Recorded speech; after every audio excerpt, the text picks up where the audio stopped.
நீங்கள் பார்த்து கொண்டிருப்பது நியூஸ் 21 செய்திகள். தமிழ்நாடு செய்திகளை உடனுக்குடன் தெரிந்து கொள்ள நியூஸ் 21 செய்திகளை பாருங்கள். புதுச்சேரி அரசு பள்ளியில் போதைப்பொருள் விழிப்புணர்வு நிகழ்ச்சி தவளக்குப்பம் காவல்துறை சார்பில் நடைபெற்றது. தவளக்குப்பம் காவல்துறை சார்பில் போதை மருந்துகள், போதைப் பொருட்கள் பயன்படுத்துதல் மற்றும் சட்டவிரோதமான வியாபாரத்திற்கு எதிரானது குறித்த விழிப்புணர்வு நிகழ்ச்சி தவளக்குப்பம் அரசு மேல்நிலைப் பள்ளியில் நேற்று காலை நடைபெற்றது.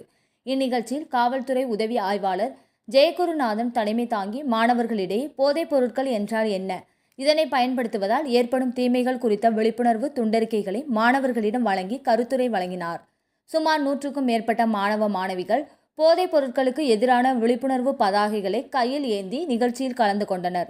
இதில் தவளக்குப்பம் காவல்துறை ஏஎஸ்ஐ சிவசுப்பிரமணியம் மற்றும் பள்ளியின் தலைமை ஆசிரியர் நூர் அகமது, துணை முதல்வர் ராஜசேகர் மற்றும் ஆசிரியர்கள் பலர் கலந்து கொண்டனர். நியூஸ் 21 செய்திகளுக்காக முருகானந்தம்.